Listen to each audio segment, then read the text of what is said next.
Hi guys, this is our bird basics video, and by the end of this video you should be able to explain the characteristics that make birds birds, discuss the importance of biogeography as it relates to birds, identify and describe the evolutionary ancestors of birds, explain adaptive radiation, and explain how variations are related to variations in function. So first, what makes a bird a bird? They're bipedal, meaning they walk on two legs.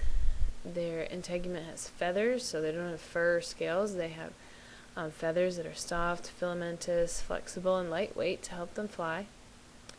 They have bills for a mouth. And then probably most noteworthy are these adaptations for flight. So that's really what sets birds apart from the other classes. So some of those adaptations are they don't have teeth. Teeth are really heavy, so they don't want to have to carry around those heavy teeth when they fly. So instead they have that gizzard where they can swallow little stones and grind up food. Bird bones are a lot of times said to be hollow. They aren't just a completely hollow tube. They have these air pockets, so they're more kind of spongy or strutted, it's sometimes called. They have a keeled sternum. We saw that on the skeleton in our very first lab. So it's a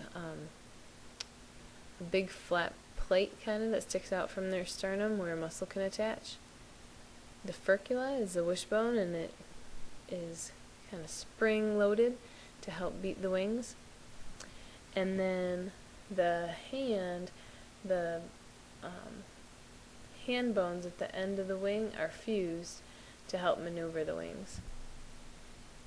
Birds have amniotic eggs just like reptiles, except for in birds the shells are calcified, so they're harder than they are in reptiles.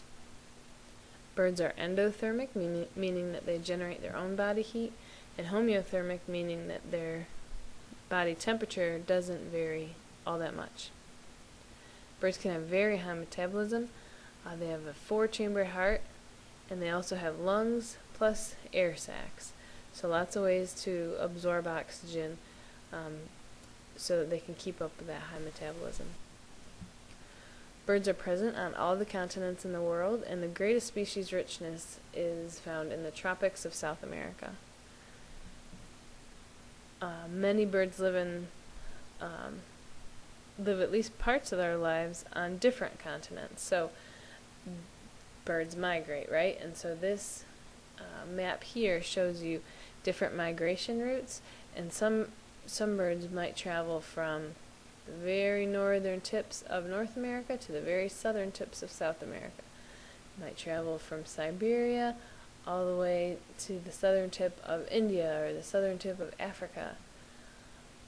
And so because they have these huge home ranges where they spend part of their life in one place and part in the other, and because when they're on that migration, birds need stopover places. They need places to land and not fly for a little while.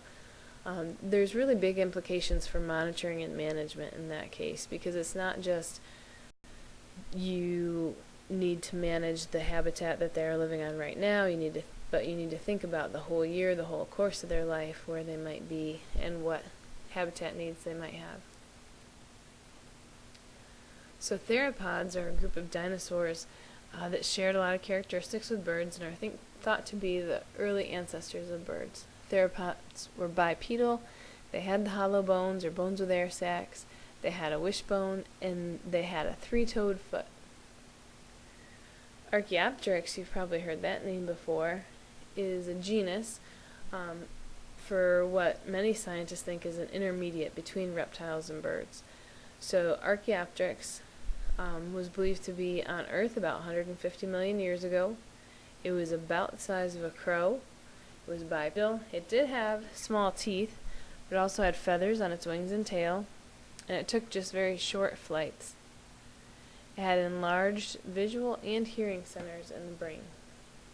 So some of those things are very similar to birds, some of them not so similar.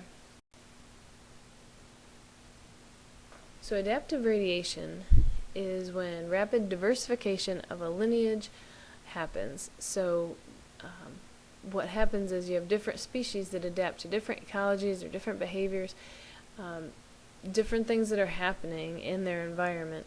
They react to differently, and because of the way they react, they'll either survive or not. If they survive over evolutionary time, they might start looking different from others who were in their same species pretty recently.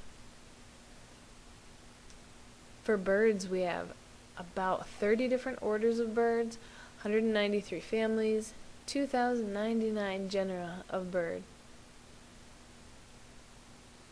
So overall, there's almost 10,000 species of birds. That's right now. If you look at evolutionary time and all the birds that have gone extinct over time, that would be a much larger number even. You can see in the diagram over here just that kind of thinking about adaptive radiation and how different birds have adapted to the different environments they live in. So the variations that we see in birds are often used for classification. Some of the different characteristics that are looked at, bill size and shape, and that's usually quite indicative of the type of food that's eaten or the way that food is eaten. Leg length can tell us a little bit about whether the bird perches or walks or swims or is in water or not, or how deep the water is. So can the anatomy of the feet tell us about the habitat and locomotion. So is a bird a swimmer? It would probably have webbed feet. Is it something that perches? Its claws are going to be arranged in a certain way. And you see down here the different arrangements of the toes and how different ones can tell us different things about the birds. The differences in plumage can tell us some about behavior and about habitat. Some birds will have certain plumage to blend in, others will have certain plumage to stand out and to be seen as the best or the fittest. So there's lots of different plumage variations. And then it's also helpful just to see the silhouette of a bird times flying through the air, and by the silhouette you can kind of infer some things about the locomotion of that bird, and some people are able to identify the bird just based on the silhouette. So by the end of this video, you should be able to do these things. This is obviously a review, so make sure that you have each of these items in your notes written down clearly before you move on. Okay, so we'll end with a joke. Ready? What do you call an owl with a deep voice? Did you get it? You ready? A growl. I'll see